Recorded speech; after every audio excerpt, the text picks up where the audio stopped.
Alors, le thème de la conférence de ce soir affiche une ambition, celle non pas d'être, mais de rester le leader mondial du tourisme. La nuance est importante. Pour la France, habituée à croire qu'elle est la première destination touristique du monde, oser raisonner en ces termes est presque une révolution culturelle.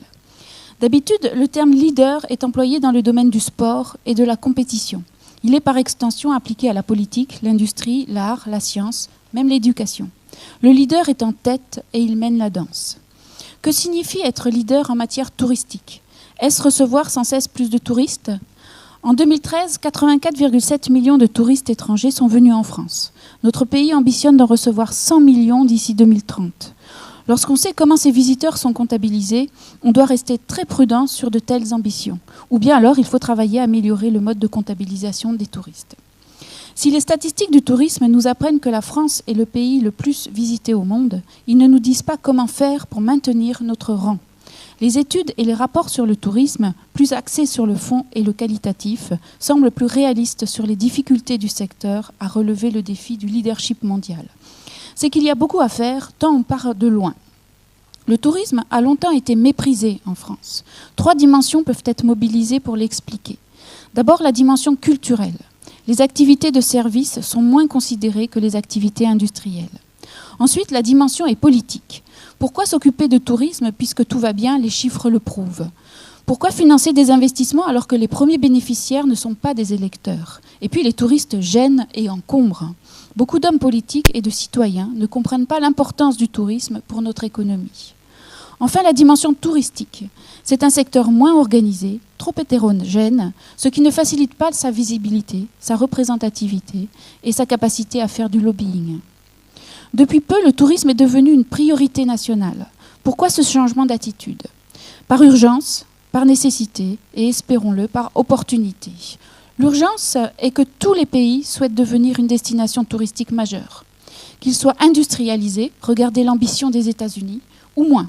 Ces pays mettent les bouchées doubles pour formater et promouvoir leur offre touristique. Résultat, la France dévisse dans les classements internationaux. Elle est passée de la 3e à la 7e place dans le classement du World Economic Forum l'année dernière. La nécessité est économique. En France, le tourisme pèse 7,4% dans le PIB et contribue à soutenir les exportations.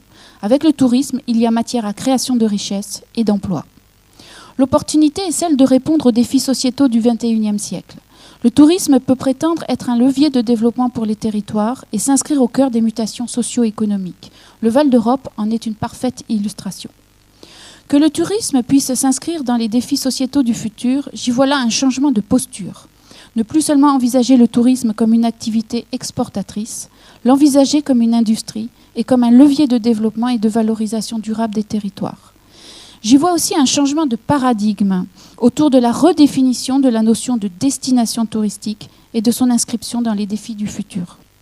La destination touristique du futur sera basée sur la transition énergétique, sur l'innovation technologique, sur le renouvellement des expériences offertes aux touristes, sur le croisement des populations et usagers du territoire, sur la qualité des infrastructures et des infostructures. Elle devra offrir de nouveaux services, développer de manière endogène des technologies et servir de tremplin pour les emplois à forte productivité. La France est une grande destination touristique. Gageons qu'à l'avenir, forte de ces nouvelles ambitions, elle puisse devenir une puissance touristique. Merci.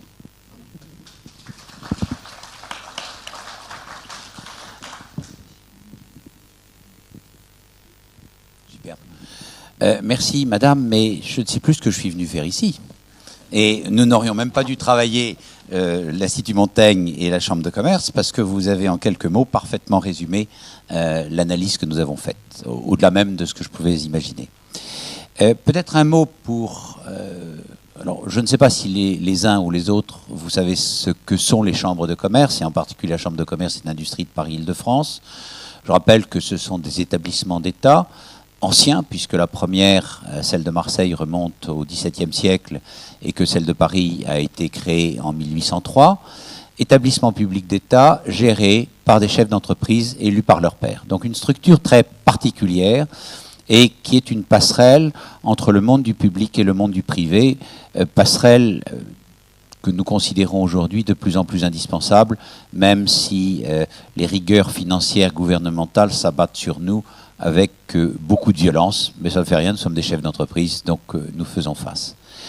Nous avons investi dans le tourisme depuis très longtemps, sous une forme très particulière, puisque la Chambre de Paris a créé en 1904 le Comité des expositions de Paris pour créer et développer la Foire de Paris, et à partir de là, a continué à être extrêmement présente. La Chambre a investi dans le Palais des Congrès de Paris, 1974, et son extension à la fin des années 80, a investi dans la construction du parc de Paris-Nord-Villepinte, qui a commencé au début des années 70, qui est juste au sud de Charles de Gaulle, et s'est associé il y a presque 7 ans maintenant, avec un groupe privé Unibail-Rodamco, sur une base de 50% chacun, pour à la fois posséder partiellement et gérer en totalité la quasi-totalité des établissements de congrès et de salons, en faisant une entreprise qui s'appelle Viparis et qui est le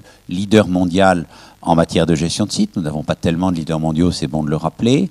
Et en créant un organisateur de salons qui est le 4e mondial, donc complètement dans la compétition. Donc nous sommes des opérateurs ou des coopérateurs dans un des aspects du tourisme, ça n'est pas le seul, mais dans un des aspects du tourisme qui est ce tourisme de congrès et salons. Si le temps m'en est donné ou si cette question vous intéresse, on pourra développer ceci un peu plus complètement ensuite. Deuxièmement, parmi nos élus, nous avons un certain nombre d'acteurs du tourisme, en particulier pas mal de gens du monde hôtelier ou restauration. Et la Chambre de commerce, celle de Paris, devenue Paris-Île-de-France maintenant, a depuis sa création une vocation d'analyse économique et de recommandation au gouvernement quel qu'il soit sur les orientations à prendre. Ce qui fait que, comme le tourisme est absolument essentiel, et vous le rappeliez très très bien, madame, même s'il n'a jusqu'à un temps très récent pas été vraiment considéré, c'est un sujet que nous avons examiné avec beaucoup d'attention. L'Institut Montaigne est un think tank, pour employer les termes à la mode, ou laboratoire d'idées, issu plutôt du monde patronal, qui a été lancé il y a une quinzaine d'années par Bébéar, à l'époque président du groupe d'assurance AXA, et qui est un des leaders d'opinion très importants autour d'un certain nombre de grands thèmes de société. Et nous nous sommes retrouvés, c'est une première d'ailleurs, ce que je vous présente aujourd'hui, pour faire une étude conjointe, nous ne l'avions jamais fait jusqu'à présent, avec l'Institut Montaigne autour du thème du tourisme. Nous étions donné un objectif, c'est de remettre un rapport qui ne soit pas simplement un rapport d'étude, mais un rapport de recommandation, et qui aborde le sujet de manière originale. Les hasards du calendrier ont fait que le gouvernement a décidé à la fin de l'année 2013, après que nous ayons pris cette décision, de lancer des assises du tourisme, et les calendriers ont pu coïncider, si bien que ce que je vous présente aujourd'hui et ce que nous avons présenté à Laurent Fabius et à ses équipes à la veille de la conclusion des assises du tourisme. Donc nous avons été complètement en phase avec cet événement important. Vous l'avez dit, madame, le tourisme est quelque chose de tout à fait essentiel et on peut effectivement avancer. Donc, un secteur qui est très important dans le monde et qui est en croissance continue, 4% de croissance par an, 1 milliard de voyageurs en 2012, 2 milliards en 2030. 60, il y a 20 ans, 60 destinations principales, aujourd'hui 600 destinations principales. Et une évolution extrêmement rapide autour de populations que nous ne voyions pratiquement pas auparavant. Je parle bien entendu d'abord et avant tout du monde chinois, qui se promène énormément, qui visite beaucoup, mais aussi d'autres pays émergents. Et donc, nous voyons bien de plus en plus que l'attente des voyageurs, et en particulier des nouveaux voyageurs, est très différente de celle qui constituait la masse de nos touristes il y a relativement peu de temps. Et ceci nous a amené à nous dire qu'on ne pouvait plus continuer à accueillir des touristes de manière indifférenciée, et que si nous voulions avancer, il nous fallait changer complètement de point de vue. Donc toute cette étude a été assise sur une réflexion qui est, si la France était une entreprise, France Inc., comme on dit quelquefois, et qu'elle décide d'une politique de tourisme, que ferait-elle? Ce que le monde des entreprises fait toujours. Quelle réflexion marketing?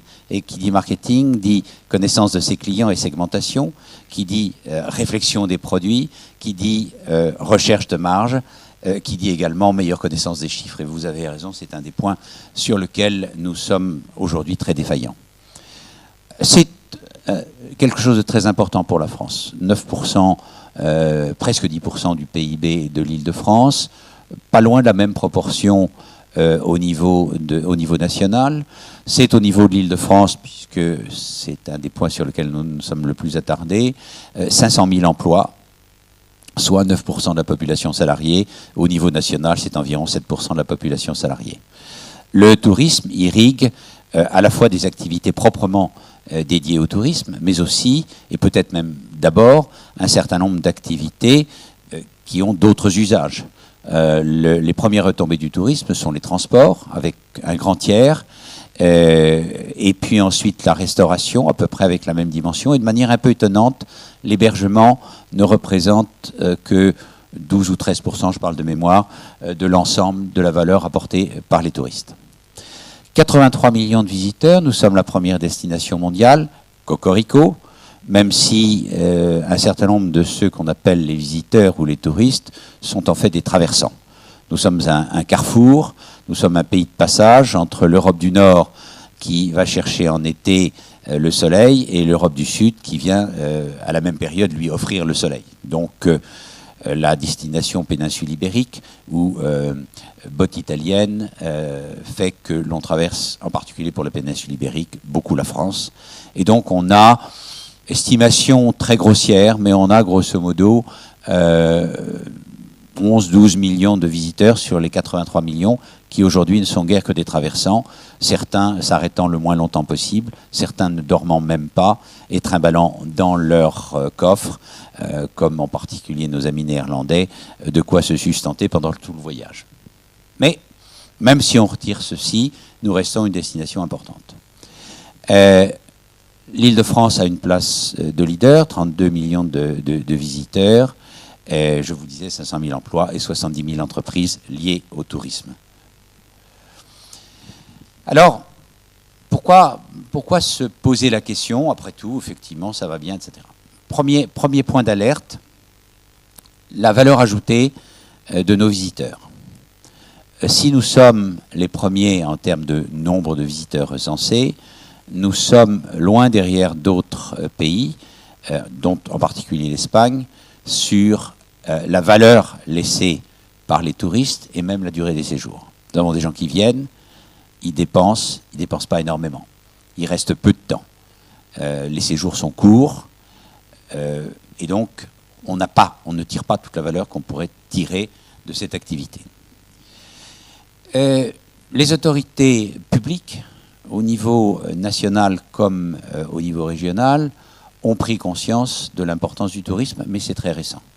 Et il faut saluer d'ailleurs à ce titre la volonté farouche exprimée par Laurent Fabius, le ministre des Affaires étrangères, personnellement, et pas simplement à travers sa précédente secrétaire d'État, Fleur Pellerin, et son nouveau secrétaire d'État, mais personnellement, il s'est beaucoup engagé dans cette voie en comprenant l'extrême importance qu'a le tourisme, non seulement sur le plan des revenus, sur le plan, j'allais dire simplement, et Dieu sait que c'est important, financier pour notre pays, mais aussi en termes d'influence et en termes de soutien à un certain nombre de choses qui font partie de notre valeur, de nos valeurs et de notre culture. Clairement, les gens qui viennent visiter la France, s'ils en repartent avec un bon sentiment, une bonne impression, seront peu ou prou des ambassadeurs de retour dans leur pays, de ce que nous sommes, de nos valeurs, et ceci est une aide à l'ensemble de notre développement économique dans un monde mondialisé, dans un monde complètement internationalisé. Deuxièmement, de plus en plus, aujourd'hui, la culture, qui s'est longtemps drapée dans sa dignité en disant le tourisme et la culture, ça n'est pas compatible, comprend qu'elle ne pourra pas survivre, que la nation ne pourra pas continuer à développer nos aspects culturels, à entretenir notre patrimoine, à enrichir nos collections, s'il n'y a pas un certain nombre de gens qui sont intéressés. Et d'ailleurs, de manière plus mondiale, par exemple, les très grandes expositions de peinture représentent un des éléments fondamentaux du tourisme, mais aussi un des éléments fondamentaux de transmission de la culture, par exemple de la culture picturale, et à travers elle, d'une culture plus élargie. Donc il y a une connexion que le monde de la culture a longtemps refusé, à laquelle il commence à s'habituer. Et ceci est un point très important parce que d'autres pays dans la compétition qui se fait sont capables d'intégrer beaucoup plus directement la culture que nous n'avons été capables de le faire aujourd'hui. Sur des choses très simples. Un pass qui soit à la fois voyage et entrée dans les musées. Une chose très bête. Nous sommes à l'âge de pierre en la matière et simplement sur Paris Intramuros. Et c'est à titre personnel un des combats que je suis en train de mener actuellement. Parce que j'oubliais de vous dire tout à l'heure que non seulement j'ai une responsabilité au sein de la Chambre de commerce comme vice-président et comme référent sur toute l'activité de congrès et salons, mais également au titre de la Chambre, j'ai le redoutable honneur d'être trésorier du comité régional du tourisme, qui est donc une association complètement financée par la région. Et donc à ce titre-là, c'est un des sujets que je suis en train de traiter actuellement. Donc un tourisme qui était très important, mais ignoré, voire méprisé, peu reconnu, et j'y reviendrai tout à l'heure, dans la population, des métiers considérés comme finalement pas très nobles, et vous avez complètement raison, la psychologie de notre pays où service et servage ont tendance à être confondus, erreur absolument majeure. Et erreur absolument majeure quand on voit ce qui se passe ou dans des pays à très forte tradition de service et d'accueil comme les pays asiatiques, ou bien comme les États-Unis, où être employé dans du service, c'est être d'égal à égal avec ses clients, mais en les respectant comme des clients et non pas dans un état de dépendance. Point absolument essentiel, nous n'évoluerons pas favorablement en matière de tourisme si, de manière nationale, nous ne considérons pas qu'être dans un métier de service, c'est faire des choses nobles et non pas être asservi. Point essentiel. Retenez, si vous n'aviez qu'une chose à retenir de ce que vous entendrez ce soir, s'il n'y avait qu'une chose, c'est celle-ci qu'il faut retenir. C'est noble. Être dans un métier de service, c'est noble et ça permet en plus d'avoir effectivement un emploi et une rémunération. Mais au-delà de ça, ça a un vrai sens.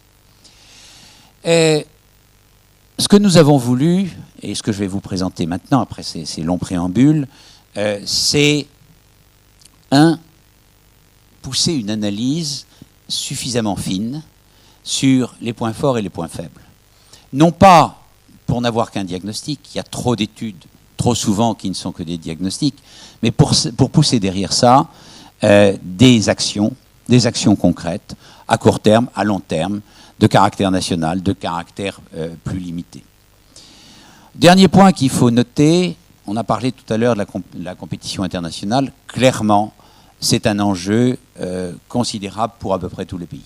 Vous avez rappelé 2012, la déclaration d'Obama, je veux être que les États-Unis soient la première destination des touristes étrangers, et ceci se déclinant d'ailleurs, non seulement c'est décliné, mais se traitant au niveau aussi au niveau des métropoles. C'est le maire de New York décidant il y a 10 ans de multiplier par 2 le nombre de touristes étrangers à New York, et il a réussi. Mais faire ce genre de choses, c'est une volonté politique qui nécessite une mobilisation des volontés, une organisation aussi bien des pouvoirs publics que des acteurs privés, et puis bien sûr des investissements à réaliser. Mais je dirais qu'avant même de mettre de l'argent, il faut d'abord savoir ce qu'on veut, savoir où on veut aller, savoir comment on veut le faire et structurer ce qu'il doit faire. Après, ça vaut la peine de mettre de l'argent. Avant, c'est très souvent de l'argent perdu. Donc, les États-Unis, l'Espagne évidemment, mais aussi des pays moins évidents comme l'Allemagne ou la Suisse qui ont pris des positions très fortes.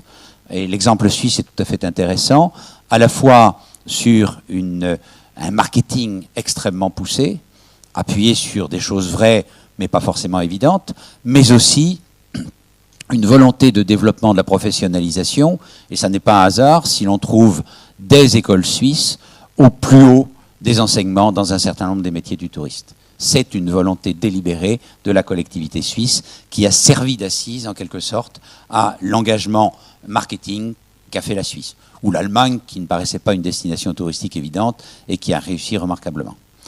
Autre point dans ce panorama, ce sont des pays, mais ce sont aussi et de plus en plus des ensembles urbains. Et en particulier la métropolisation mondiale qui est en train de se faire à toute allure, qu'on commence à comprendre un peu en France, est un facteur d'attraction considérable parce que les métropoles représentent un des aspects du tourisme, pas tout. Il y a du tourisme de nature, il y a du tourisme de montagne, il y a du tourisme de mer, mais une bonne partie du tourisme est un tourisme urbain qui comprend des éléments de culture et de patrimoine et de shopping, le tourisme de shopping étant de plus en plus important dans le monde. Et donc la métropolisation s'accompagne de volonté d'un certain nombre de territoires denses de développer leur position touristique. Enfin, le dernier point sur ce panorama, c'est bien entendu le développement de ce qu'on a appelé à un moment les nouvelles technologies de l'information et de la communication. C'est ce qu'on appelle aujourd'hui la numérisation, la digitalisation, et la façon fabuleuse et effrayante dont quelques acteurs, à ce stade exclusivement américains, je ne dis pas que ça restera comme ça, mais exclusivement américains, qui se sont emparés d'une partie de la chaîne de valeur du tourisme et l'ont bouleversée complètement et continuent à la bouleverser.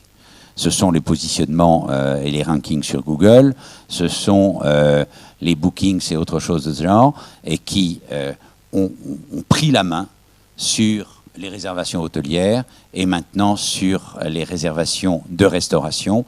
Le développement de ces technologies et du business qui va avec bouleverse complètement la donne, modifie les chaînes de valeur et vient impacter, bien entendu, de manière très significative les marges de ceux qui sont en bout de chaîne. Les marges hôtelières sont complètement bouleversées par ce qui leur est pris pour qu'ils soient référencés. Transformation fondamentale. Alors, comment nous sommes-nous organisés? Je ne veux pas être très long là-dessus. Groupe de travail de 13 personnes que j'ai coprésidé avec ma casquette chambre et de l'autre côté, M. Petrovic, qui est le directeur général d'Eurostar. Et nous avons tenu une dizaine de réunions entre novembre 2013 et mai 2014, accompagnés par le cabinet A.T. Kearney. Et nous avons procédé à une trentaine d'auditions de grands sachants ou de grands opérateurs dans le domaine publics et privés, et sous forme d'une collaboration très régulière sur l'échange d'informations, l'utilisation de données ou d'études antérieures, et sur la constitution ou la construction même de ce rapport, avec, je vous répète, une structuration que nous avons décidé d'entrée de jeu, qui est, nous voulons avoir une approche originale, il faut qu'elle porte une vision synthétique et une vision nouvelle.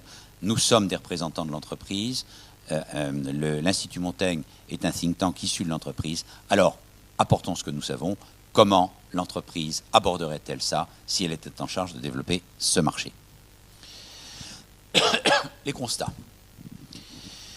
Les constats, vous en avez donné, madame, un certain nombre déjà, mais fondamentalement, je vais quand même regarder mes notes, parce que à force de travailler de mémoire, j'ai oublié des choses, sûrement. Oui, donc une industrie très déstructurée et finalement largement menacée. Une industrie très déstructurée, c'est-à-dire des acteurs de relativement petite dimension. Le service, on parle parfois d'industrie de service, c'est un terme qui n'est pas toujours compris, mais l'évolution de nos grands secteurs économiques avec une part tout à fait prédominante du service conduit à de véritables industries de service, c'est-à-dire des structurations, des process, des politiques communes, etc. Le tourisme n'a pratiquement pas évolué dans cette voie-là. Beaucoup d'artisans, beaucoup de talents, mais approche très artisanale. En termes d'hébergement, peu de grandes chaînes. On a une grande chaîne nationale, quelques chaînes de taille moyenne et beaucoup d'hôtels ou d'hébergements qui sont des hébergements individuels, peu intégrés et qui souffrent évidemment énormément, en particulier, je le disais tout à l'heure, de l'arrivée des acteurs du numérique, mais qui aussi ont beaucoup de mal à s'adapter aux évolutions de normes, et en particulier, nous sommes en France les champions des normes supposées défendre tout le monde et qui se traduisent en réalité par l'effritement pour tout le monde. Donc un hébergement assez fragmenté, des auteurs, des agents de voyage dont l'activité est remise en cause profondément s'ils ne se transforment pas. l'évolution qu'ils ont eue il y a une quinzaine d'années avec les compagnies aériennes a été un coup d'arrêt qui a été donné à une part de leur activité porteuse de marge. Et aujourd'hui, où beaucoup de voyageurs ont tendance à se composer eux-mêmes leur voyage, sauf à ce qu'on leur offre quelque chose d'original, eh bien, ces métiers sont assez largement déstructurés.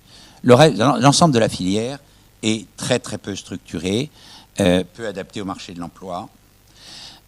L'emploi, parlons-en, un emploi très souvent déqualifié, des formations très inégales.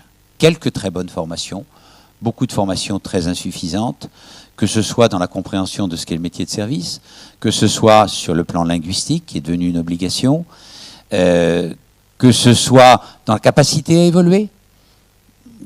Vous rentrez dans un métier de service au départ sur un rôle opérationnel, et puis ensuite, vous pouvez espérer prendre des responsabilités plus larges, encadrer des équipes, etc.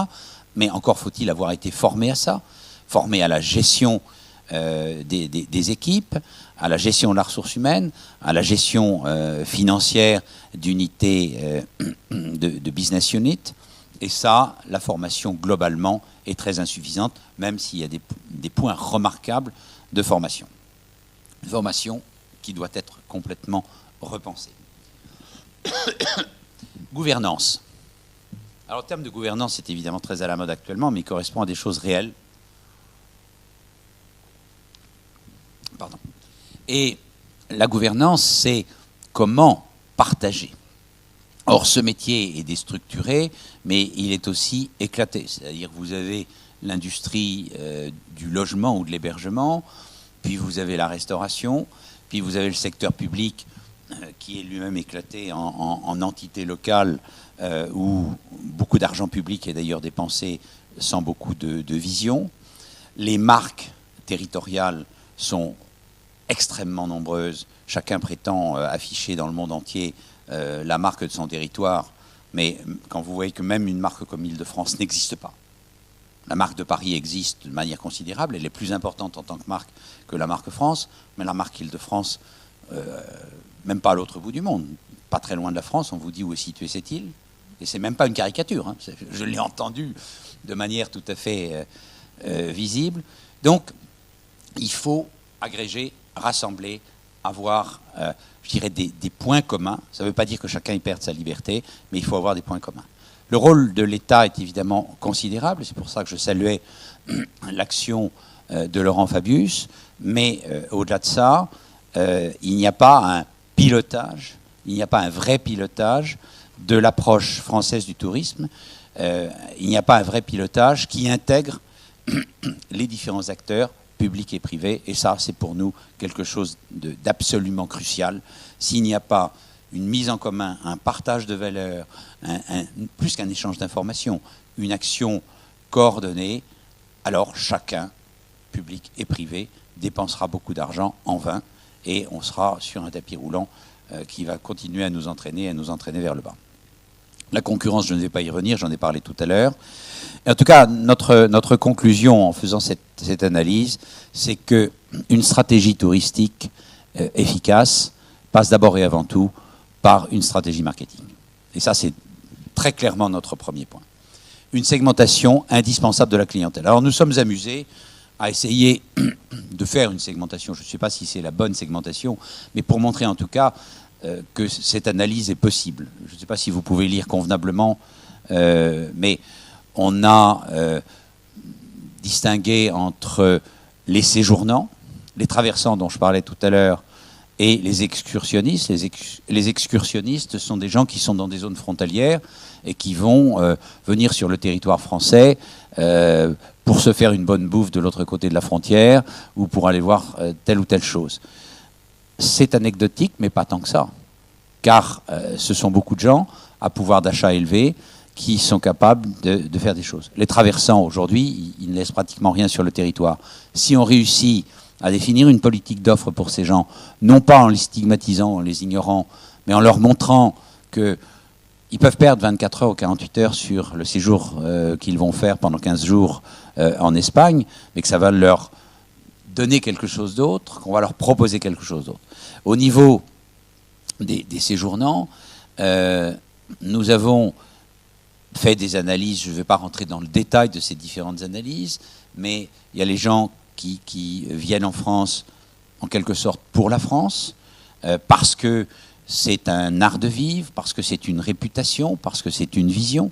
Et ça, il faut renforcer ce point. C'est pour nous quelque chose d'essentiel, parce que c'est le moyen de faire partager nos valeurs profondes, notre héritage, et en même temps d'en tirer de la richesse économique, donc de créer des emplois, donc de permettre à notre pays de se développer. Mais ça veut dire qu'il faut faire cette analyse. Il y a des découvreurs, ceux qui viennent là, j'allais dire presque par hasard. C'est les gens du bout du monde qui, entre guillemets, vont faire l'Europe, et parce que la structure de leur voyage est faite comme ça, ils vont passer 24 heures ou 48 heures en France, alors qu'ils pourraient peut-être passer 3 ou 4 jours si on était capable d'offrir quelque chose d'autre. Donc, premièrement, l'analyse des segments, la segmentation de clientèle, qui est un élément de base dans toute politique commerciale, et à travers cette segmentation de clientèle, une meilleure compréhension de leurs attentes, et, deuxième volet, bien entendu, l'offre. Mais on va s'arrêter un instant sur le parcours du touriste. Parce que ça nous est apparu comme essentiel de comprendre ce qu'est le parcours du touriste pour voir quels sont les points les plus importants et quels sont les points qui peuvent être très importants pour le touriste alors qu'on n'y prend pas toujours garde. N'oubliez jamais que quand vous voulez faire une marche à pied, si vous avez un petit caillou dans la chaussure, c'est rien du tout quand vous êtes au repos. Quand vous êtes à votre 5e kilomètre, c'est insupportable. Et donc, la compréhension générale du parcours d'un touriste est important, mais l'identification des petits cailloux dans la chaussure, l'identification des difficultés rencontrées est un élément fondamental parce que ça fait partie de la satisfaction globale et donc de l'image que l'on aura après son retour de l'ensemble du séjour. Donc, on a identifié le choix de la destination. Ça a l'air bête, mais c'est pas si évident que ça. Je ne sais pas combien d'entre vous vous êtes dit oh, j'ai envie de voyager, où est-ce que je vais aller, pourquoi est-ce que je vais aller là? Et ça peut aller du hasard. Il y a une offre d'un voyagiste particulièrement intéressante si je me décide dans 24 heures. Mais il y a aussi j'ai envie de découvrir une civilisation, ou bien j'ai des amis qui en viennent, qui m'ont dit que c'était très bien. Point très important, la prescription par les autres, d'où l'extrême importance de la satisfaction in fine. La réservation.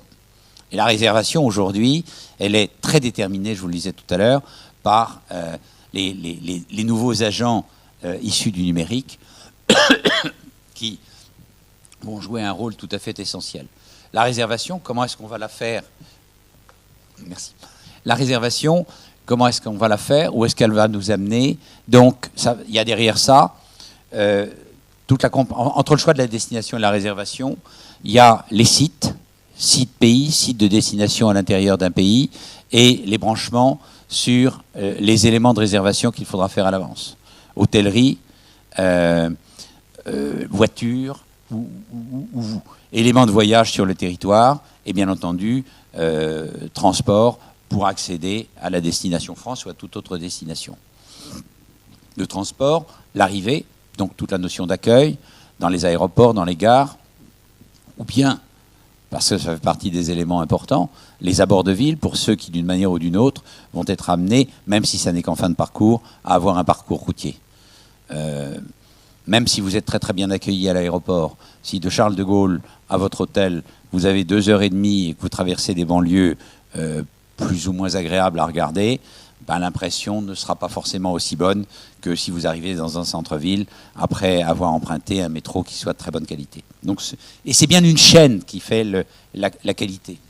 La qualité de l'hébergement, ça comprend tous les éléments, je ne vais pas m'étendre parce que ça, vous le vivez tous les jours, mais ça comprend bien sûr la qualité des chambres, mais ça comprend par exemple le Wi-Fi et le Wi-Fi gratuit, que nous ne donnons pas en France, ou pratiquement pas aujourd'hui dans les hôtels. Je fais personnellement, il y a quelques mois, mon grand voyage annuel au Sri Lanka. Et dans chaque hôtel du Sri Lanka, on me donnait les codes du Wi-Fi. Et quand au premier ou deuxième hôtel, j'ai posé la question, est-ce gratuit? On m'a regardé comme si je descendais de la Lune, parce que ça allait de soi. Il n'était même pas question qu'il en fût autrement. Donc ces éléments-là sont importants.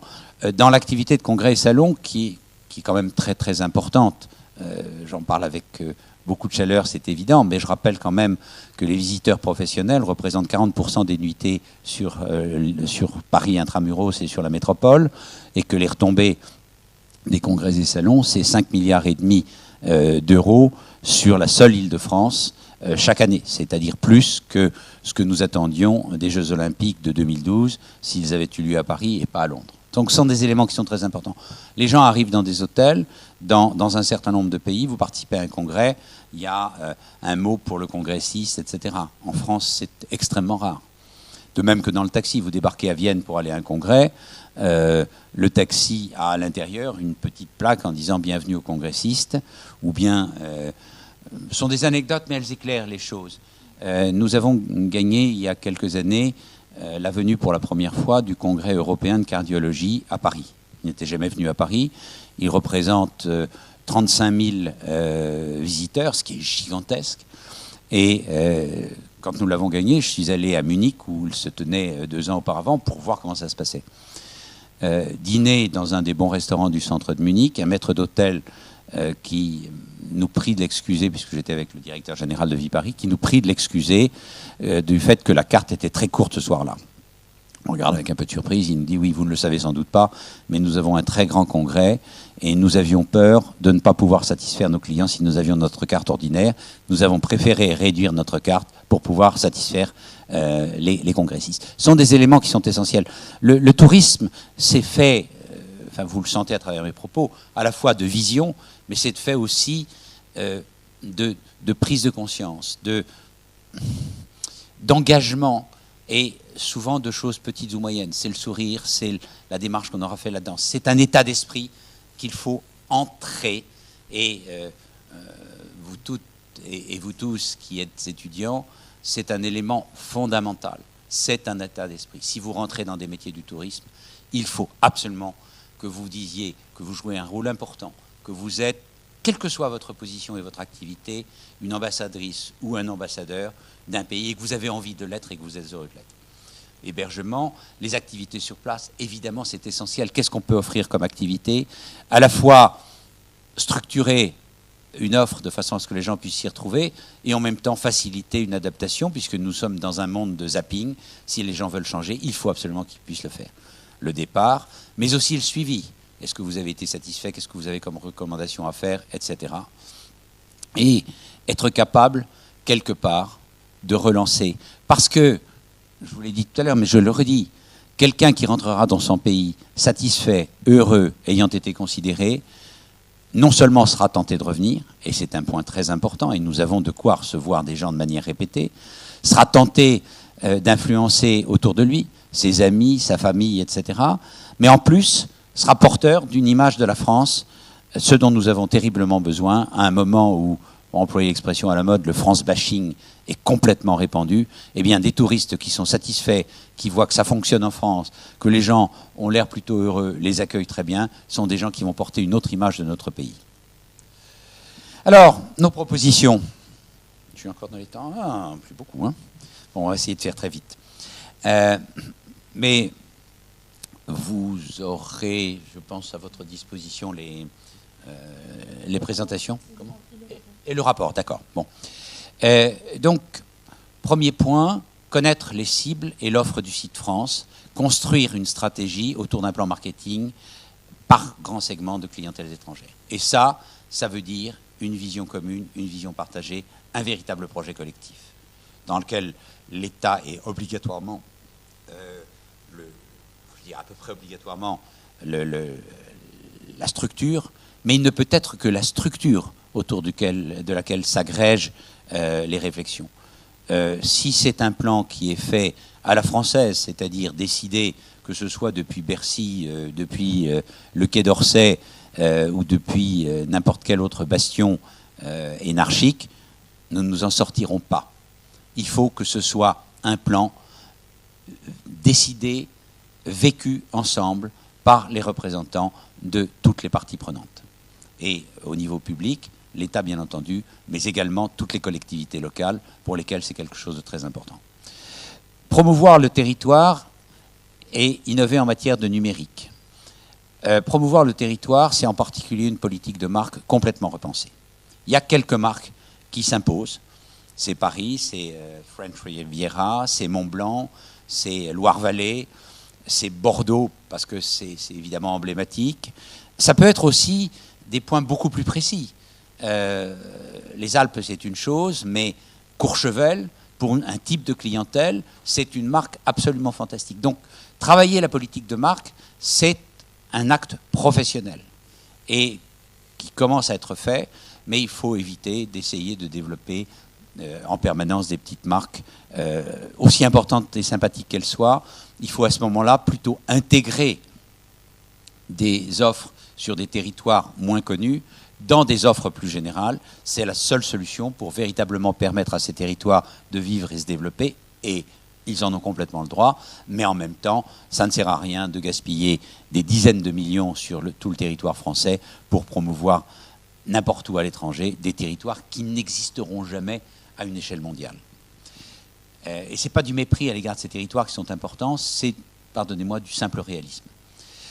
Favoriser l'émergence d'un nouvel acteur digital, extrêmement compliqué, mais c'est essentiel que l'on travaille sur ça, parce que si on ne redéfinit pas les rapports, si on ne crée pas une concurrence par rapport à ceux qui existent aujourd'hui, ou si on ne définit pas avec eux une approche d'une autre nature, et ça veut dire forcément une confrontation, la valeur dans la chaîne de valeur sera absorbée de plus en plus profondément par les acteurs qui sont établis, qui se sont développés très rapidement. Quand vous voyez la valorisation de cette entreprise de voitures avec chauffeur qui lutte contre les taxis et qui est valorisée aujourd'hui à 30 milliards de dollars alors qu'elle n'existait pas il y a 5 ans, faut qu'on se pose des questions sur l'évolution de notre monde, mais en tout cas, il faut qu'on le prenne en compte. Développer et moderniser les infrastructures. On a de bonnes infrastructures, elles ne sont pas suffisantes. Incontestablement, Paris, la métropole de Paris, ou l'Île-de-France, mais Paris est un hub fantastique, même pour accéder à beaucoup d'autres régions françaises. Il faut l'admettre, il faut l'accepter. On ne pourra pas multiplier les hubs régionaux, donc il faut avoir quelques points d'entrée très identifiés et qui soient complètement renforcés et dédiés à l'accueil des touristes pour l'ensemble du territoire. Gros intérêt d'ailleurs, ceci est un moyen d'augmenter l'intérêt pour un séjour plus long, parce que ça permet de faire d'une pierre deux coups dans un certain nombre de cas. Augmenter la capacité hôtelière et la réformer complètement. Ce sont deux choses qui sont essentielles. Augmenter la capacité hôtelière, on va distinguer entre la région Île-de-France, donc Paris Region ou le Grand Paris, où incontestablement, en dépit du fait que nous avons la première capacité hôtelière mondiale, elle n'est pas suffisante en termes de nombre de chambres. Nous avons des taux sur Paris Intramuros, des taux de remplissage de presque 90%, ce qui veut dire qu'une partie de l'année, les hôtels refusent du monde. Et donc c'est un handicap en particulier quand nous avons des grands événements. Et si on veut développer, c'est un des axes du tourisme évidemment très important, si on veut développer les grands événements, hein, c'est l'Eurofoot de 2016, c'est la Riders Cup de 2018, c'est l'un des deux projets, parce que je ne pense pas personnellement qu'on puisse faire les deux, Jeux Olympiques de 2024 ou Exposition universelle de 2025. J'ai une opinion personnelle, on ne peut pas faire les deux, et je pense que l'exposition universelle est beaucoup plus intéressante. Mais que ce soit l'un ou que ce soit l'autre, il faut renforcer clairement la capacité hôtelière, et il faut faire évoluer également en termes qualitatifs cette capacité hôtelière, rénover les chambres, développer des modèles nouveaux, et ce avec une offre très continue.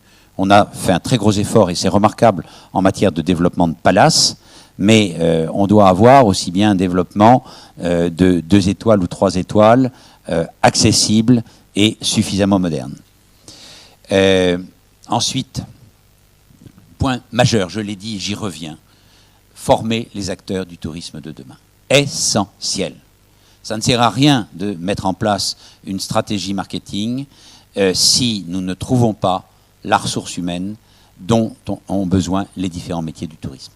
Et pour ça, c'est repenser complètement les formations, être drastique dans l'élimination d'un certain nombre d'acteurs, en particulier privés, dont la formation est très insuffisante, je devrais dire indigne dans un certain nombre de cas, et pas forcément bon marché d'ailleurs.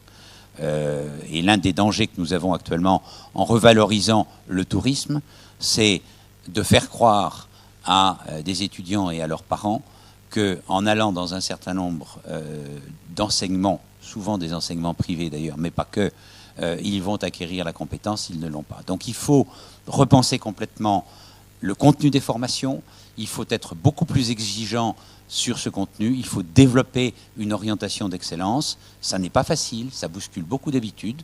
Mon propos, comme vous le comprenez, n'est pas forcément bien reçu partout, mais on n'est pas là pour être complaisant, on est là pour faire changer les choses en profondeur. Il y a d'autres éléments qu'il faut prendre en considération. Bien sûr, cette formation doit s'accompagner d'un meilleur éclairage sur ces métiers du tourisme.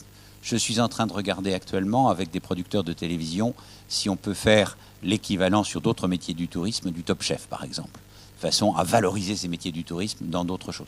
Possible, pas possible, j'en sais rien. Mais voilà des pistes de réflexion. Il faut en tout cas que l'opinion publique change radicalement à l'égard de ces métiers du tourisme, ce qui sera le meilleur moyen pour le valoriser auprès de ceux qui envisagent de s'y engager et donc pour attirer des gens de bonne qualité, comme vous êtes bien évidemment toutes et tous dans cette salle.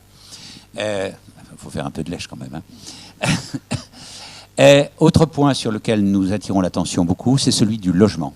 Ça peut vous paraître paradoxal, mais si on prend en particulier la région parisienne, il y a deux points majeurs. La région parisienne est le cœur, c'est-à-dire la métropole de Paris, plus particulièrement Paris intramuros, et de l'autre côté, les places saisonnières. Sur le cœur de Paris, le niveau actuel de loyer et bien sûr la rareté du logement social fait qu'il est extrêmement difficile pour des acteurs indispensables que vont être ceux qui sont dans les restaurants, dans les hôtels, à se loger convenablement à proximité.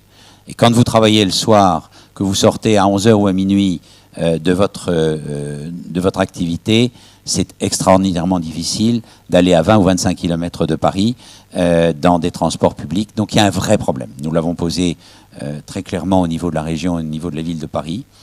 Il faut se souvenir quand même que les palaces parisiens, londoniens, etc., avaient, au début du XXe siècle, des chambres de service qui étaient utilisées pour leur personnel ou le personnel de leurs clients, mais qui permettaient d'avoir un logement à domicile.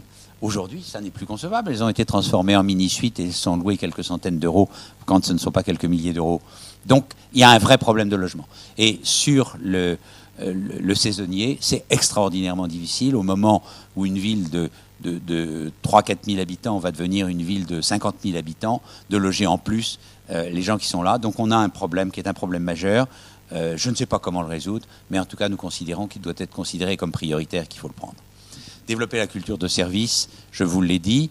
Créer une brigade spécialisée au sein de la préfecture de police sont les problèmes de sécurité. Je ne m'étendrai pas dessus parce que vous l'avez tous vu, c'est un petit peu en cours de correction, c'est un sujet majeur.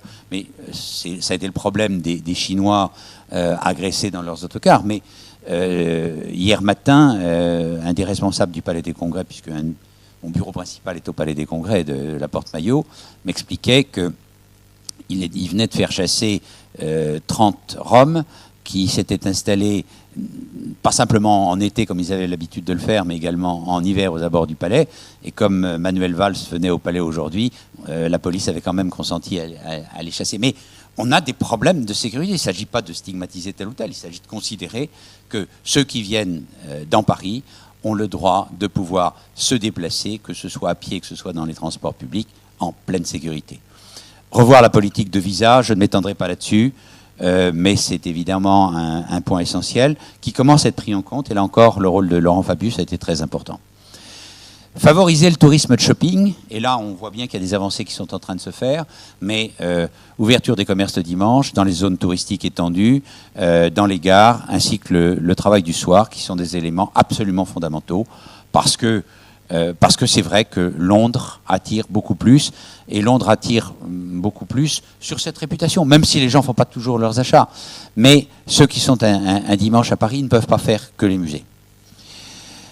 Modifier la gouvernance, je ne vais pas m'y étendre puisque je vous l'ai dit tout à l'heure, sur la gouvernance à travers l'État, et nous pensons qu'Atout France, qui existe et qui est un organisme d'État, doit être structuré pour être véritablement la clé de voûte ou l'architecte, mais pas le concepteur unique. La clé de voûte, l'architecte, la structure autour de laquelle s'agrège non seulement une réflexion collective, mais une décision collective.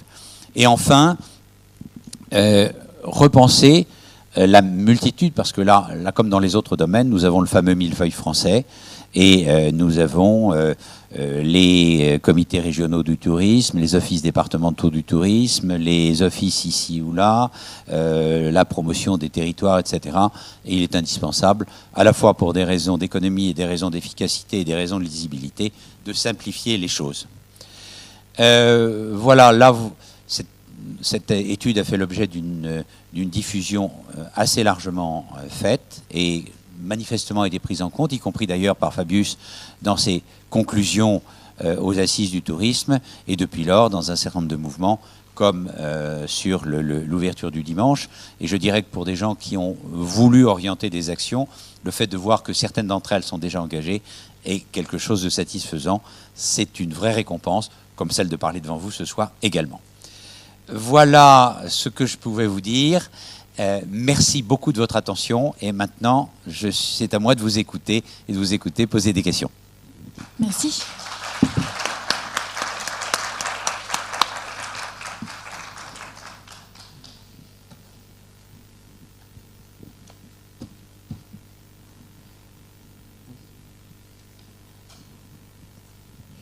Comme Bernard Saint-Girons m'a mis la pression tout à l'heure, je dois y aller. J'ai quelques questions, Président. Je me posais la question de savoir si finalement dans la stratégie marketing, on peut avoir soit une stratégie attrape-tout, où finalement on cherche à attirer des clientèles d'origine différente, d'origine géographique différente, ou est-ce que finalement il faudrait mettre je dirais, l'accent sur certaines destinations ou certains pays sur lesquels on est relativement faible et sur lesquels on a des marges de progression importantes. C'est toujours pareil. En marketing, si vous voulez être attrape-tout, vous avez la réponse est dans la question. Non, on ne peut pas être attrape-tout.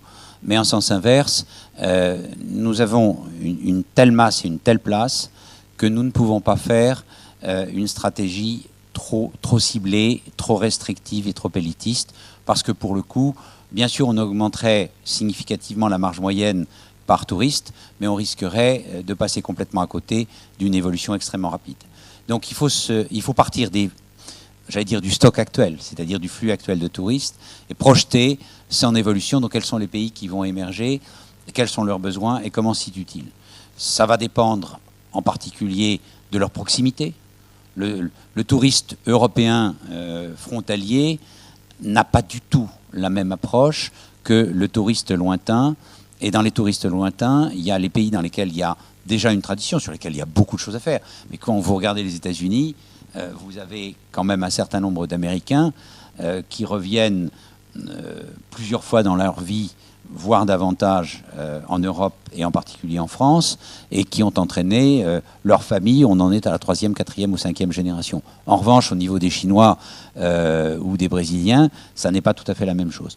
Donc c'est moins une stratégie éliminatrice qu'une stratégie adaptée en choisissant effectivement ce qu'il en est. De même, si vous voulez, qu'il y a en matière de tourisme quelque chose qui est exceptionnel. Et dans mes vies antérieures, j'ai été un moment, même très longtemps, dans le domaine bancaire. J'étais pendant un long moment responsable de tous les grands financements, et en particulier, j'avais fait de la banque dans laquelle j'étais le leader mondial en matière de financement du tourisme. Quand j'ai vu se développer les low cost, je n'y ai pas cru. Comme quoi, heureusement que j'étais plus dans le business à l'époque, parce que je me serais trompé lourdement. Je n'y ai pas cru. Et pourtant, le low cost s'est développé à partir justement du low cost. Ce qu'il faut voir, c'est qu'on a aujourd'hui une évolution assez considérable des modes de consommation. Il faut repartir de là. quelles habitudes de consommation et comment faire pour amener les gens à dépenser davantage avec une grande satisfaction. Vous avez des gens qui ont relativement peu de pouvoir d'achat, pour lesquels ça va être le voyage de leur vie, mais si on est capable de les attirer, ils ne viendront pas forcément au rabais, ils sont capables, je dirais, de s'offrir un très bon repas, parce qu'il sera celui de la fin de leur vie, parce que c'est leur voyage de noces, etc. Donc, il n'y a pas de petite clientèle, il n'y a pas de mauvaise clientèle. Il faut beaucoup plus les comprendre et adapter l'offre qu'on peut leur faire. Et ça, pour moi, c'est une réponse qui est une réponse large. Mais ça ne veut pas dire qu'on offre tout de manière indifférenciée à tout le monde. Un des points que je n'ai pas mentionné, mais qui nous a beaucoup frappé, c'est qu'aujourd'hui, de manière paradoxale, on n'a pratiquement aucun tour opérateur français qui offre des produits intéressants en France. On a quelques très beaux tour opérateurs, je ne les mentionnerai pas ici, mais vous les connaissez beaucoup, qui, sur à peu près le monde entier, offrent des prestations qui sont absolument exceptionnelles. Vous n'avez rien en France. Quelques tour opérateurs non français, mais vous n'avez pas de tour opérateurs français qui construisent une véritable offre. Or, de plus en plus, ou bien on va avoir le voyage démantibulé et construit par le visiteur lui-même, ou bien on a des gens qui, parce qu'ils sont séduits, vont prendre une offre complète. Vous aurez ça sur les événements. C'est Euro 2016, comment faire pour que les gens ne soient pas simplement dans les stades, mais ailleurs. Mais un exemple tout à fait frappant, le tour opérateur qui a bâti la visite à Paris autour du Da Vinci Code.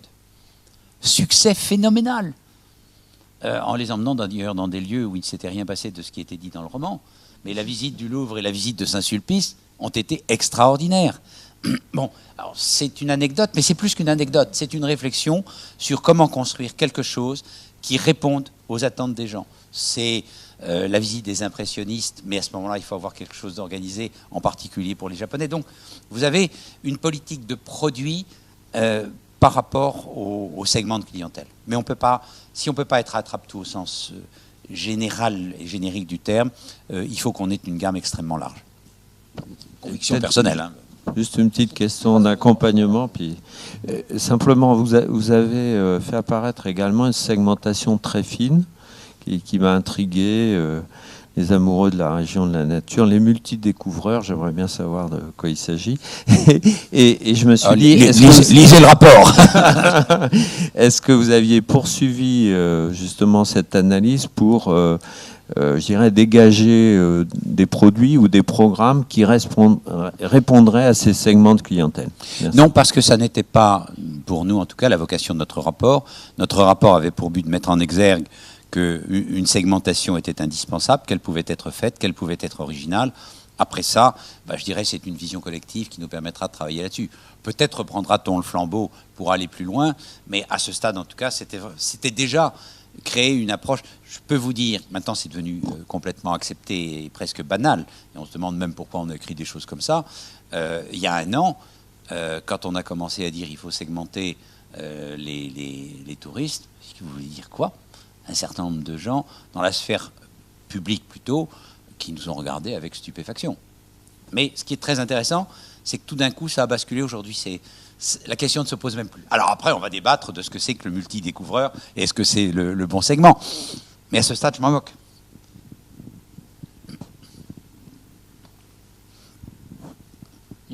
Y a-t-il d'autres questions? Oui.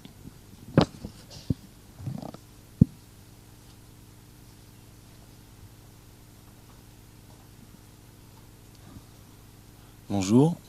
Moi, j'aimerais savoir pour quelles raisons vous préférez voir l'exposition universelle plutôt que les JO en France. Vous avez mis tout à l'heure, j'aimerais savoir.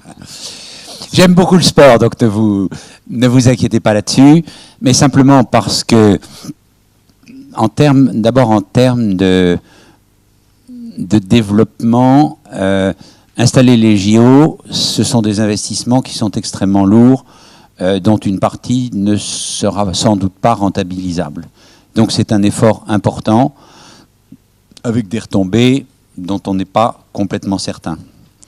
Ça, c'est le côté, je dirais, négatif.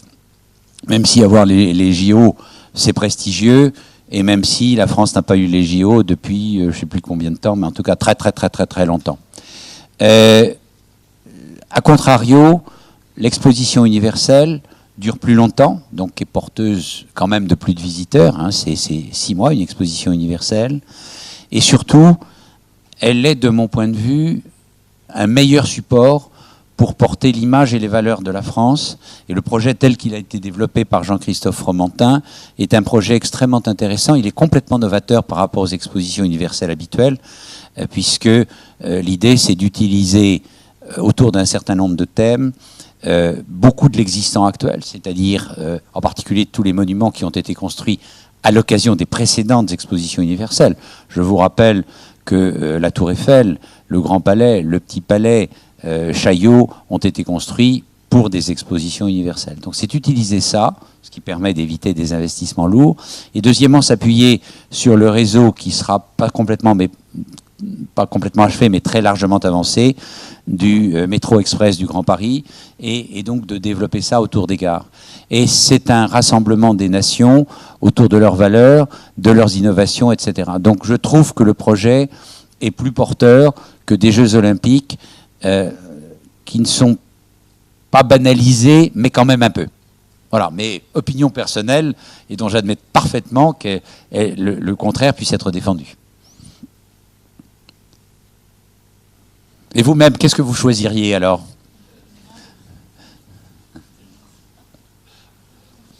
Non, mais... Non, mais votre avis, je suis d'accord avec vous. Après, pour les infrastructures, c'est vrai qu'on a du mal à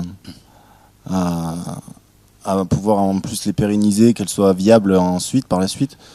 Mais c'est vrai qu'après, si ça dure plus longtemps, si ça dure 6 mois, c'est peut-être plus intéressant. Après, je pense que les JO, ça reste quand même une forte image dans le monde. Justement, on en parle beaucoup.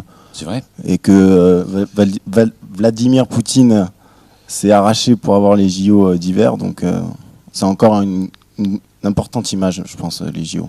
C'est vrai, mais alors, ce ne serait pas le cas en France. Mais votre exemple est un très bon exemple.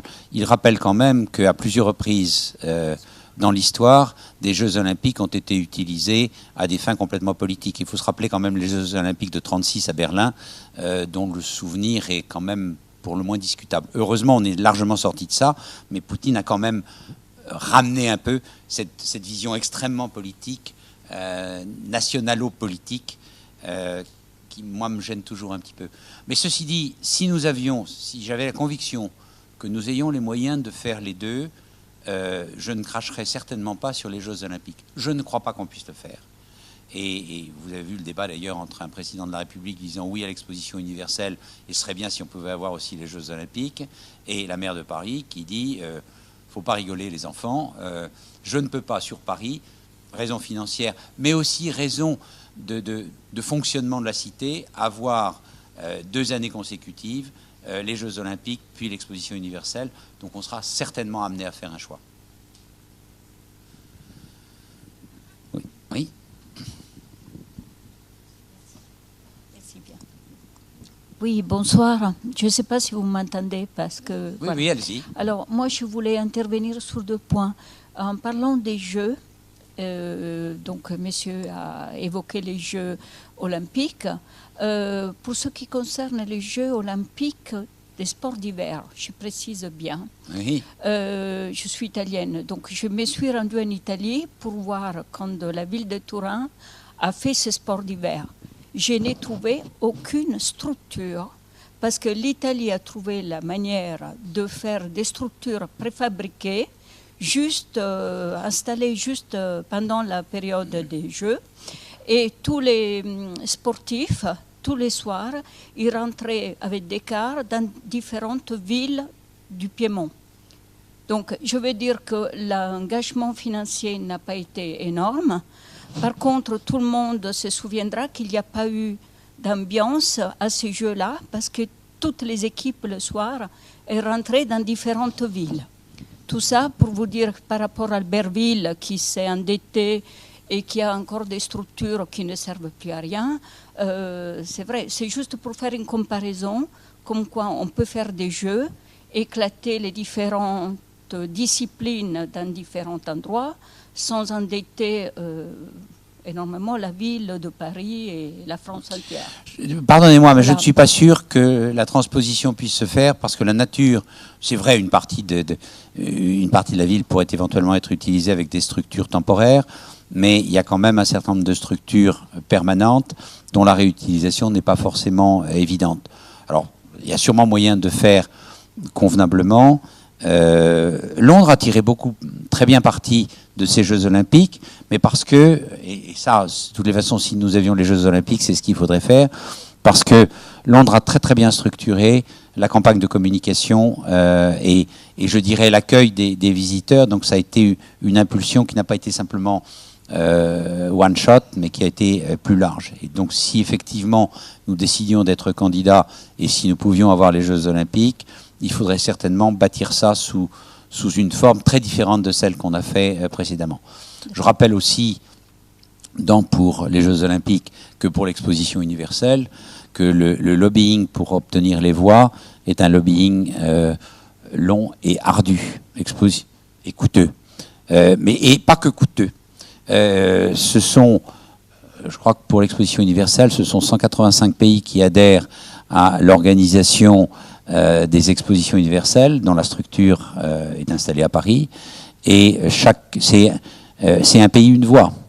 Donc vous avez des petits pays qui ont le même poids que des très grands pays. Et jusqu'à présent, la France a montré sa très grande difficulté et donc son incapacité en fait à structurer convenablement une approche. Et je crains que si nous devons quasiment simultanément faire une campagne de lobbying auprès de pays pour les Jeux Olympiques et auprès de pays pour l'exposition universelle, nous n'ayons alors beaucoup de mal. Et pour le coup, ce serait une stratégie attrape-tout dont je ne suis pas sûr qu'elle serait gagnante. Mais oui. Peut-être ai-je tort. Hein. En tout cas, merci de votre témoignage. Oui, je voulais faire une deuxième remarque. On parle de tourisme. Moi, je suis sur le territoire et j'ai investi pour l'achat de 2 appartements à destination touristique. Ça fait 4 ans que je fais cette activité. C'était parce qu'il y avait Disney et donc il y avait le tourisme parisien comme le tourisme de loisirs de Disney. Je peux vous dire que j'ai ramé au moins pendant 2 ans parce que ni la chambre de commerce que je connaissais depuis 20 ans parce que j'ai enseigné pour eux, ni l'Office du tourisme nous ont donné un coup de main dans la stratégie de l'installation et dans la stratégie du service. Donc, je sais que le tourisme, c'est quand même l'accueil, comme vous avez dit, et le service. L'accueil, ça veut dire que quand on a des logements vacances, il faut être là à toutes les heures, même celles de la nuit, chose que les hôtels ne font pas. Service, ça veut dire aussi que quand les gens arrivent, il faut qu'ils trouvent l'endroit qui ressemble comment dirais-je, aux touristes, c'est-à-dire que si c'est une famille de 4, il faut prévoir certaines choses, si c'est une famille de 2, s'il y a des enfants, etc. C'est ce que j'ai essayé de faire depuis 4 ans. Indépendamment de ça, j'ai dû, pour pouvoir travailler, faire intervenir Booking. Alors, avec Booking, on travaille énormément. Par contre, on a le pourcentage de commission est de 17%. Booking, il avait démarré à 10%, si mes informations sont exactes. Moi, j'ai 17. Mais maintenant, au début, c'était 14. Ou 14, c'est ça, parce que c'est en augmentation et pour beaucoup d'hôtels, ils étaient autour de 10%, ils sont maintenant à 20%. Voilà. Alors, moi, je vais bien travailler. Avec Booking, on travaille tous les jours. C'est un rythme infernal, mais on travaille tous les jours. Je remercie parce que j'ai pu travailler un peu. On oublie que quand on est acteur touristique en Seine-et-Marne, il y a une pression fiscale énorme et on n'a jamais été considéré. Quand vous avez des logements, vous avez les taxes d'habitation, vous avez la CFE, vous avez l'impôt sur le revenu, vous avez l'investissement. Bienvenue au pays des entrepreneurs. Comment ? Bienvenue au pays des entrepreneurs. Oui, mais je suis mais attendez, déclarée. Le problème, c'est que quand vous êtes déclaré et vous payez partout, il ne vous reste rien. Et quand vous avez de la concurrence sur vos mêmes paliers de gens qui font du tourisme sans arrêté préfectoral, sans label d'un office du tourisme, etc. Et ce genre de tourisme est en train de se développer à Paris, partout, et il y a des contrôles actuellement. Qui vérifient, parce que, à mon avis, ce n'est pas du tourisme qu'on propose à Paris, c'est-à-dire que tous les gens maintenant sous-louent, parce que c'est plus intéressant de louer de cette façon-là. Non, mais si vous me permettez, j'ai parlé hébergement et j'ai, à tort d'ailleurs, parlé exclusivement hôtel. L'hébergement alternatif que vous mentionnez est un hébergement absolument essentiel et je me suis personnellement battu à plusieurs reprises dans différentes instances pour la reconnaissance de cette nature d'hébergement. La ville de Paris, pour les raisons de clandestinité dont vous parlez, marque beaucoup d'hostilité là-dessus. À mon avis, c'est une erreur, mais nous n'échapperons pas de toutes les façons. Je ne sais pas en Seine-et-Marne, là c'est un marché que je connais moins bien, la même chose. Mais sur Paris Intramuros, nous n'échapperons pas à un développement durable de l'utilisation, soit en continu sous forme de meublés saisonniers, quelque chose comme ça, soit par période d'un mois, 2 mois ou 3 mois. Nous n'échapperons pas au développement de cet hébergement alternatif. La fiscalité est effectivement extrêmement lourde et conduit... C'est l'impôt tue l'impôt, vous le savez comme moi. Donc le fait d'avoir le niveau actuel de charges sous toutes ses formes conduit effectivement à amener beaucoup de gens à faire du clandestin, ce qui n'est pas une bonne chose, y compris d'ailleurs sur le problème de la taxe de séjour. Et de manière paradoxale, je trouve que l'établissement d'une taxe de séjour collectée par Airbnb est plutôt une bonne chose à partir du moment où effectivement il y a en même temps un contrôle des actes clandestins. Mais vous avez raison sur ce point. Je ne peux pas vous répondre en vous disant je vais faire supprimer demain matin les taxes. Oui. Mais en tout cas, c'est un de nos vrais sujets, effectivement. La fiscalité est très pénalisante. Tout à fait, mais vous avez raison. Voilà, donc, mais je ne peux faire que le même constat. Voilà, merci.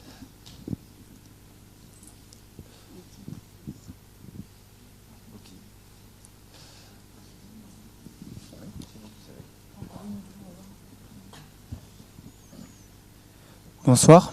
Alors moi j'avais une question concernant une de vos propositions par rapport à la stratégie nationale du tourisme. J'aimerais bien revenir sur la formation. Quelles mesures envisagez-vous concrètement et quelles préconisations voyez-vous justement pour améliorer ce qui est déjà existant et ce qui est déjà fait de nos jours? Premièrement, sur l'existant, il faut faire un audit parce que c'est très flou actuellement. Mon sentiment, c'est qu'on n'a pas une vision claire de ce qui se fait et du niveau d'enseignement qui est donné ici et là. Donc le premier point pour moi, c'est ça.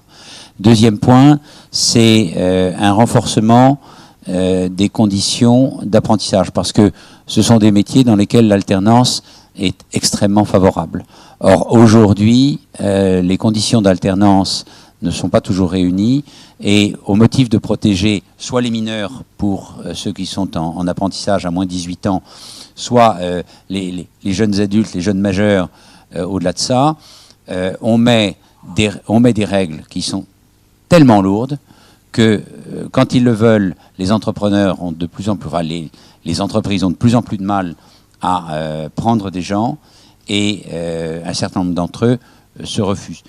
Ceci n'étant pas vrai que dans le tourisme. Je vais vous donner 2 ou 3 exemples.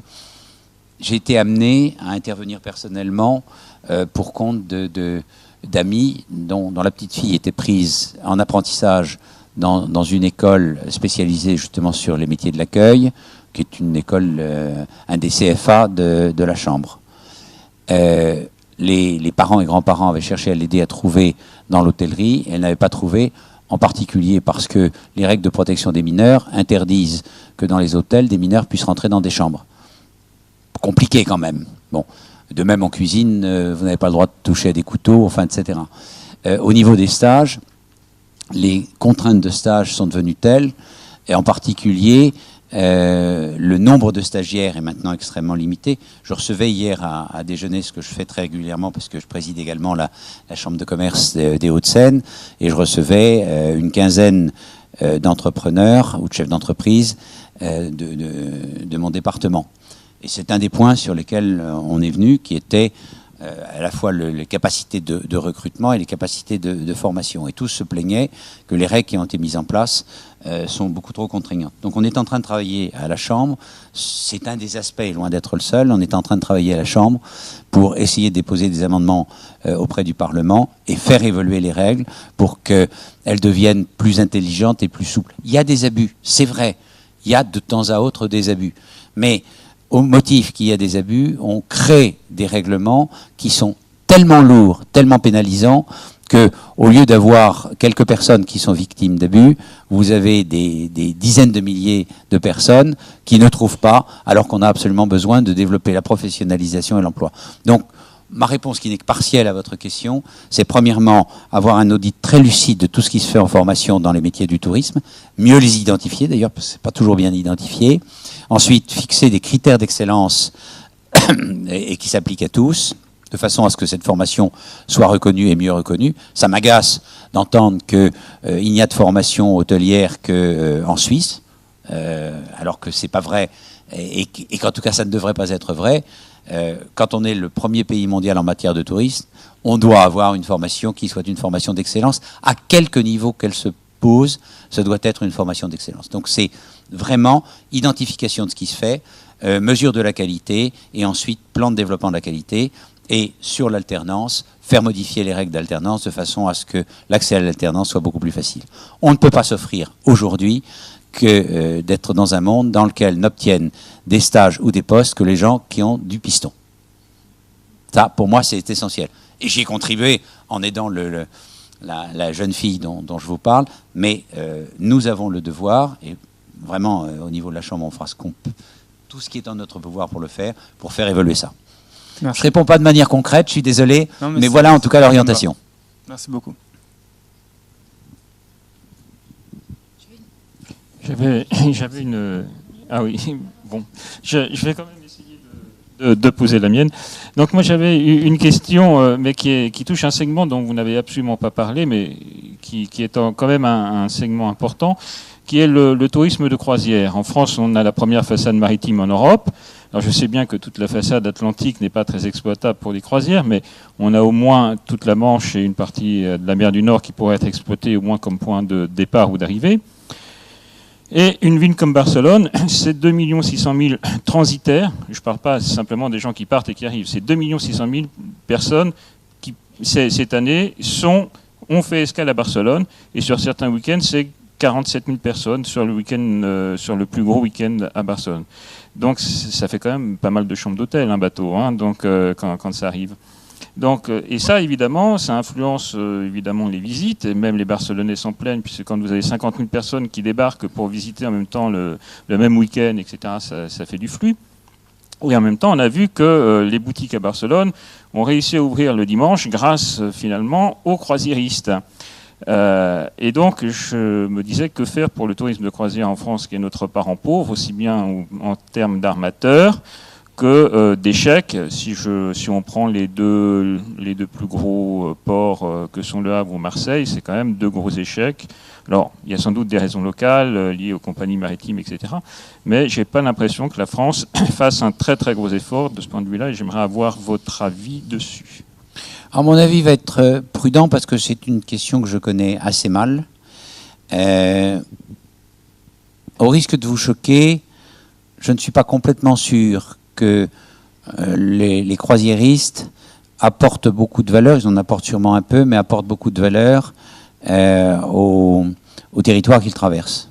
Pour des questions de temps. Il se trouve que, pour des raisons personnelles, je connais peu l'aspect français, mais je le connais un peu mieux dans une des destinations privilégiées en Méditerranée, qui est Malte. Et vous avez des paquets de croisiéristes qui s'arrêtent à Malte. Ils débarquent à 10h du matin, ils sont réembarqués à 5h de l'après-midi. Bon, ils font travailler 3 boutiques, et encore fois toujours, et je ne suis pas sûr de l'impact. Alors, sur Marseille et Le Havre, je n'ai pas le sentiment que Le Havre ait beaucoup développé son activité. Marseille me paraît avoir fait évoluer assez sensiblement son activité en la matière et est devenu maintenant une base relativement importante. Ceci d'ailleurs sous l'impulsion du précédent président du conseil de surveillance de Marseille, en l'occurrence Patrick Daher, qui a beaucoup orienté vers ça. Et je crois que le flux de croisiéristes a beaucoup augmenté, surtout au départ. Parce que, si j'ai bien compris ce métier, ça apporte beaucoup plus au territoire si vous êtes tête de ligne. Parce qu'effectivement, les gens arrivent la veille au soir, hébergent, etc. Donc vous avez des retombées beaucoup plus importantes. Donc la bataille, c'est la tête de ligne. Et je n'ai pas le sentiment que Barcelone soit tête de ligne. Si ? Bon, alors ils sont tête de ligne, je ne savais pas. Mais ceci dit, alors, vous me reprochez de ne pas avoir fait allusion à ça. Moi, je vais vous faire un autre reproche, qui est le tourisme fluvial, qui est un élément important, qu'on a commencé à développer, me semble-t-il, essentiellement sur la Seine. Mais effectivement, quand vous regardez dans la zone rhénane, il est probablement beaucoup plus développé. Mais au-delà de ça, comme je disais tout à l'heure, il n'y a pas d'exclusion à faire. Tous les points sont à développer. Simplement, je suis moins certain, mais faute de connaissances, que ce soit un vecteur complètement prioritaire dans l'axe dans lequel on l'a pris tout à l'heure. Excusez-moi, et encore une fois, avec toutes les précautions que j'ai prises. Oui, moi j'ai une question. Donc, je suis professeur associé responsable du Master Tourisme d'affaires, congrès et événements ici. Et j'ai une question sur la formation et sur le niveau Master.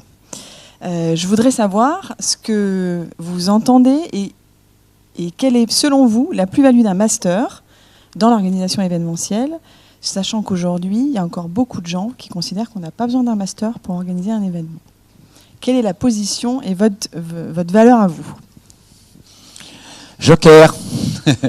Non, Joker, je vais quand même essayer de vous répondre, mais Joker parce que je ne sais pas exactement à quoi correspond le contenu d'un master, et je serais très heureux que vous me fassiez passer vos programmes et le contenu, et pour réagir plus fortement là-dessus, quitte d'ailleurs à ce que nous ayons une rencontre autour de ce thème un peu plus tard. J'accepte volontiers l'invitation. Donc je pense que ce sera plus important. Alors, au niveau de la salle, pour ne pas les rester sur leur faim, qu'est-ce qu'on attend d'un enseignement supérieur diplômant en matière de tourisme et d'événementiel ? C'est clairement une professionnalisation, et une vraie professionnalisation, une ouverture d'esprit, une compréhension à la fois de l'environnement, des métiers eux-mêmes, de l'environnement dans lequel ils se situent et de leurs évolutions. Je vais vous donner un exemple. Je vous parlais tout à l'heure de Comexposium, donc filiale conjointe, filiale d'organisation de salons, et pas de congrès d'ailleurs, ni d'événements, filiale conjointe de la Chambre de commerce et d'industrie de Paris-Île-de-France et d'Unibail Rodamco 50-50. 4e organisateur mondial, très franco-français, qui a commencé avec bonheur à internationaliser quelques-uns des salons, mais on est très très très très très loin de ce qu'ont fait les salons allemands, dans une moindre mesure les salons italiens. Bon. Aujourd'hui, on est à une croisée complètement stratégique. Premièrement, c'est une profession qui est en train de s'agréger dans le monde. Nous sommes 4e avec un chiffre d'affaires qui n'est pas gigantesque. Quand on a vu dans les classements que nous étions 4e, nous étions stupéfaits. Bon. Mais il y a une agrégation qui est en train de se faire à toute allure. Si nous n'acquérons pas, dans les 3 ou 4 ans qui viennent, un certain nombre d'organisateurs ou de manifestations partout dans le monde, en ce développement, même normalement, nous serons 8 ou 10e dans 5 ans. Deuxièmement, le métier est en train de changer terriblement, et l'introduction du numérique modifie la donne de manière radicale. Radicale. Moyennant quoi, on est en train de prendre une orientation stratégique absolument majeure, qui est de dégager sur les 3 ou 4 ans qui viennent la capacité d'investir entre 200 et 300 millions d'euros pour des acquisitions et la capacité d'investir 100 millions d'euros sur les développements numériques. Qu'est-ce que j'attends d'un étudiant ou d'une étudiante en master qui sort ? Eh bien, d'être capable de comprendre cette stratégie, d'être capable aussi de comprendre parfaitement comment se passent les choses. Qu'est-ce que c'est que le marketing d'un salon grand public, d'un salon professionnel ? Comment est-ce qu'ils vont pouvoir intégrer mieux que je ne suis capable de le faire, ou même que la génération d'après qui est dans l'entreprise, toutes les conséquences du numérique dans tous ses côtés. C'est Internet et l'installation d'un salon permanent, le salon virtuel permanent, avec le temps fort qui sera le temps de la rencontre. Mais comment faire une animation permanente? Comment utiliser les réseaux sociaux et leur évolution qui est extrêmement rapide? Donc comment intégrer ces éléments-là? Comment s'adapter au métier tel qu'il a été, tel qu'il est et tel qu'à l'évidence il sera demain? Alors c'est une réponse un peu générique, hein, mais c'est ça que j'attends des gens qui vont avoir une formation supérieure. Donc ça veut dire une compréhension de l'économie, une compréhension des moyens de communication, une capacité de gestion, de ressources humaines, donc être capable, au bout du compte, d'acquérir, après un certain nombre d'années d'expérience, la capacité de mener des business units dans ces domaines-là. Est-ce que je réponds partiellement à votre question? Peut-être juste une question très, très rapide. Vous avez évoqué parmi vos propositions la création, le développement d'un nouvel opérateur digital. Pouvez-vous nous en dire plus? Et est-ce que cela fait partie des propositions qui commencent à avoir un début d'exécution? Pas vraiment. Pas vraiment. On a ensemencé et maintenant il faut qu'on trouve les entreprises et les acteurs qui sont tout à fait prêts à faire ça, mais il faut en même temps, je dirais, garder deux fers au feu, c'est-à-dire qu'il faut être capable de développer également une relation beaucoup plus forte dans le rapport de force avec les acteurs qui sont imposés aujourd'hui. Donc si on peut développer un acteur qui ait un vrai sens, c'est très bien. Si c'est trop tard, alors comment peut-on avoir un dialogue qui sera forcément un dialogue très musclé pour éviter que l'essentiel de la chaîne de valeur ne soit accaparé par ces acteurs? C'est pas vraiment une réponse, mais voilà la vision qu'on a aujourd'hui en tout cas. Bien, mais l'heure tourne, donc nous allons devoir clore cette conférence. Donc je remercie beaucoup, Monsieur Durance, qui nous a bien éclairci. Merci.